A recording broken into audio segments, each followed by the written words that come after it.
ममनुआ funding case में banking court Islamabad ने इमरान खान को 28 फरवरी को पेश होने का हुक्म दे दिया। बैंकिंग कोर्ट इस्लामाबाद में चेयरमैन पीटीआई और दीगर के खिलाफ फॉरेन एक्सचेंज एक्ट के तहत ममनुआ फंडिंग केस की समाअत हुई। इमरान खान की जानिब से इस्लामाबाद हाई कोर्ट के फैसले की कॉपी भी बैंकिंग कोर्ट में जमा करा दी गई। अदालत ने इस्लामाबाद हाई कोर्ट के फैसले की रोशनी में इमरान खान को 28 फरवरी को पेश होने का हुक्म देते हुए केस की समाअत मुलतवी कर दी। चेयरमैन तहरीक इंसाफ इमरान खान ने ममनुआ फंडिंग केस में फॉरेन एक्सचेंज एक्ट के तहत दर्ज मुकदमे में शामिल तफ्तीश होने का फैसला कर लिया। FIA को भेजे गए खत में साबिक वज़ीर आज़म इमरान खान का कहना है कि आखिरी बार शामिल तफ्तीश होने की दरख्वास्त कर रहा हूँ। खत के मतन के मुताबिक FIA को पहले भी 3 बार शामिल तफ्तीश होने के लिए खतूत लिखे गए। वीडियो लिंक पर दस्तयाबी जाहिर की गई। ये भी कहा गया कि टीम आकर तफ्तीश कर ले। FIA वाले चाहें तो सवालनामा भी भेज सकते हैं। चेयरमैन तहरीक इंसाफ की जानिब से खत में मजीद कहा गया कि बज़ाहिर लगता है कि FIA मौजूदा हुकूमत के ज़ेरे असर है। पाकिस्तान की सलामती पर कोई समझौता नहीं होगा, अस्करी और सियासी क़यादत ने इत्तफाक कर लिया। वज़ीर आज़म शहबाज शरीफ ने एपेक्स कमेटी के इजलास की सदारत करते हुए नेशनल एक्शन प्लान पर अमल दरामद तेज़ करने की हिदायत कर दी। इजलास में पेशावर पुलिस लाइन्स मस्जिद और कराची पुलिस चीफ ऑफिस में होने वाले दहशतगर्दी के वाक़यात के हवाले से जायज़ा लिया गया। वज़ीर आज़म शहबाज शरीफ ने नेक्टा की गैर फ़ालियत पर तशवीश का इजहार करते हुए इसे फिलफौर फ़ाल बनाने की हिदायत कर दी। अमन व अमान की सूरत हाल पर ऑल पार्टीज़ कॉन्फ्रेंस जल्द बुलाने पर भी इत्तफाक किया गया। वज़ीर आज़म का कहना था कि सियासी हलीफों समेत हम सब ने सियासत को दाव पर लगा दिया। अगर खुद घर के हालात दुरुस्त नहीं करेंगे तो कोई मदद नहीं करेगा। शदीद माली बहरान के बायस तमाम वजारतों, डिवीजनों और महकमों की तनख्वाहें रोकने का हुक्म दे दिया गया। ज़राए के मुताबिक माली और माशी मुश्किलात के पेश नज़र वजारत ख़जाना ने अकाउंटेंट जनरल पाकिस्तान रेवेन्यूज़ को वफाकी वजारतों, डिवीजनों और मुंसलिक महकमों के बिल की अदायगी ताहुक्म सानी बंद करने का हुक्म दिया है। तनख्वाहों की अदायगी भी रोक दी गई। फौरी तौर पर बिलों की क्लियरेंस रोकने की असल वजह का तयन ना हो सका। PTI की जेल भरो तहरीक का चौथा रोज़ मुल्तान के 10 रहनुमाओं समेत 200 कारकुनान आज गिरफ्तारियां देंगे। सेनेटर ओन अब्बास बप्पी की क़यादत में 2 बजे नवा शहर चौक जमा होंगे। मलिक आमिर डोगर, जैन कुरैशी, अख्तर मलिक और दीगर भी आज गिरफ्तारियां देंगे। दूसरी जानिब जेल भरो तहरीक में रावलपिंडी से गिरफ्तारी देने वाले 6 रहनुमाओं को अडयाला से शाहपुर जेल मुंतकिल कर दिया गया। गिरफ्तार रहनुमाओं में फयाजुल हसन चौहान, जुल्फी बुखारी, सदाकत अब्बासी और दीगर शामिल हैं। PTI के दीगर 41 कारकुनान को अडयाला जेल से हाफिजाबाद जेल मुंतकिल किया गया।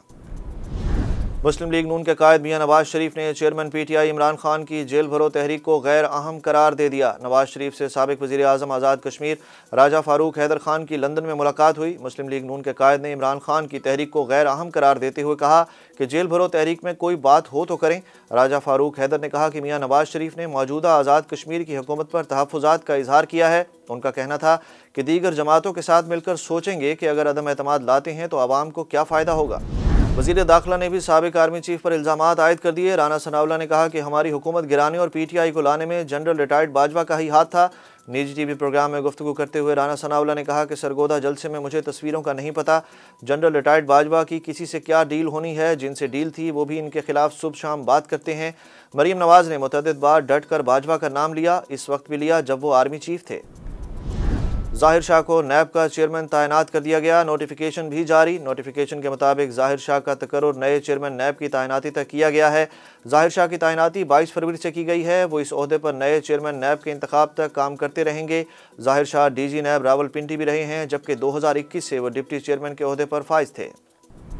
इलेक्शन कमीशन ने साबिक वज़ीर आज़म और PTI के चेयरमैन इमरान खान को 6 नशिस्तों से डी नोटिफाई कर दिया। इलेक्शन कमीशन की जानिब से जारी नोटिफिकेशन के मुताबिक इमरान खान NA 45 कुरम से रुकन कौमी असम्बली रहेंगे। इलेक्शन कमीशन के मुताबिक आइन के तहत ज़्यादा नशिस्तों पर जीतने वाला एक सीट ही रख सकता है। 16 अक्टूबर 2022 को इमरान खान ने कौमी असम्बली की 6 नशिस्तों पर कामयाबी हासिल की थी। रहीम यार खान में मोटरवे पर हादसे में 13 अफराद जाँ बहक और 12 जख्मी हो गए। मोटरवे पुलिस के मुताबिक हादसा जुमे को रात गए M5 पर रुकनपुर के करीब पेश आया, जिसमें 3 गाड़ियां टकरा गईं। हादसा उस वक्त पेश आया जब एक तेज़ रफ्तार वैन टायर फटने से उलट गई और इसके पीछे आने वाली बस और जीप उलटने वाली गाड़ी से टकरा गईं। हादसे में 6 अफराद मौके पर ही दम तोड़ गए, जबकि 7 अस्पताल ले जाते हुए जख्मों की ताब ना ला सके।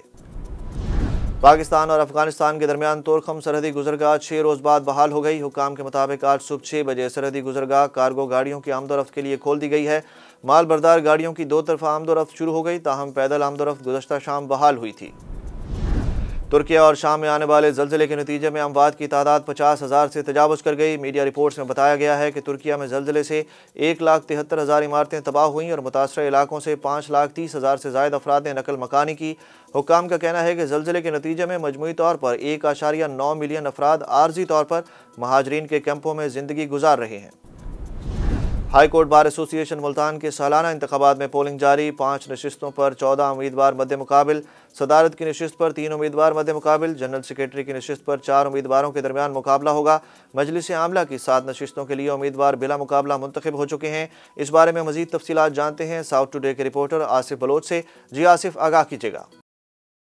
जी बिल्कुल, हाईकोर्ट बार एसोसिएशन मुल्तान के आज 2023-24 के सालाना इंतखाबात आज हो रहे हैं और इस हवाले से मुल्तान हाईकोर्ट बार में बड़ी तादाद में जो वकला हैं वो आ रहे हैं और इलेक्शन डे है क्योंकि तो यहाँ पर अपना जो वोट है वो कास्ट किया जा रहा है। 30 के करीब जो है वो यहाँ पर पोलिंग बूथ बनाए गए हैं जहाँ पर जो वकला हजरात हैं वो आ रहे हैं और अपना हक़ राय दही जो है वो इस्तेमाल किया जा रहा है। 11,000 से ज़ायद वकला जो हैं इस दफ़ा वो अपना जो यहाँ पर वोट है वो कास्ट करेंगे।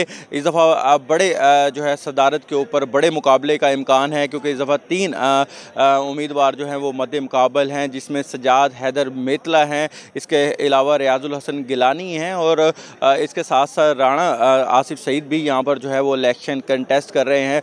और जैसे हम पहले भी बता चुके हैं कि ये जो 3 उम्मीदवार हैं बड़े सीजनड और सीनियर हैं, जबकि राणा आसिफ सईद जो है वो पहली दफ़ा इलेक्शन कंटेस्ट कर रहे हैं, लेकिन जो सजाद हैदर मेतला हैं वो पहले भी जनरल सेक्रेटरी रह चुके हैं। इसके अलावा जो रियाजुल हसन गिलानी हैं उनका काफ़ी वसी तजुर्बा है, वो जनरल सेक्रेटरी भी रह चुके हैं और यहाँ पर हाई कोर्ट बार के सदर भी मुंतखब हो चुके हैं। इसके अलावा जो वाइस प्रेसिडेंट की सीट है उस पर भी 2 अफराद जो हैं वो इस वक्त मद्दे मुकाबिल हैं और इसके अलावा जो जनरल सेक्रेटरी की अगर बात की जाए तो उस पर 4 उम्मीदवार जो हैं वो मद्दे मुकाबिल हैं जिनमें राव आरिफ खान हैं, मार हसीब कादिर हैं, सैयद अनीस मेहदी हैं और चौधरी इश्तियाक गुज्जर हैं। आज जो पोलिंग का अमल है वो सुबह 9 बजे शुरू हुआ है जो 5 बजे तक बगैर किसी ताख़ीर के यहाँ पर जारी रहेगा। सिक्योरिटी के भी इंतहाई सख्त इंतजाम किए गए और हाई कोर्ट बार आने वाले जो रास्ते हैं उनको भी यहाँ पर कनाते लगा के बंद किया गया है। आम पब्लिक के लिए रोड भी यहाँ पर बंद किया गया है ताकि ये जो इलेक्शन प्रोसेस है इसमें किसी किस्म का खलल पैदा ना हो और कोई भी नाखुशगवार वाक़या ना पैदा हो, इसलिए सिक्योरिटी के भी इंतहाई सख्त इंतजाम है। जबकि जो इलेक्शन कमेटी है उनका यही कहना है कि बड़े पुरअमन तरीके से यहाँ पर जो है वो इलेक्शन मुनक्किद किए जा रहे हैं और जो यहाँ पर शाम 5 बजे तक पोलिंग का अमल है वो जारी रहेगा, जिसके बाद गिनती होगी और देखना ये होगा कि आज कौन फातेह होता है और किसको शिकस्त का सामना करना पड़ेगा। जी। और पाकिस्तान सुपर लीग 8 में इस्लामाबाद यूनाइटेड और कोयटा ग्लैडिएटर्स का सनसनीखेज मुकाबला। इस्लामाबाद यूनाइटेड के इवेंट में सबसे बड़े टोटल 220 रन के जवाब में कोयटा ग्लैडिएटर्स की पूरी टीम 157 रन पर ढेर हो गई। सरफराज 11 को 63 रन से शिकस्त का सामना करना पड़ा।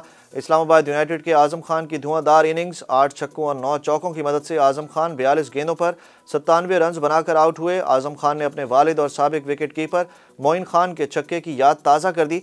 इस्लामाबाद के बैटर ने लेग साइड पर 102 मीटर लंबा छक्का लगाया।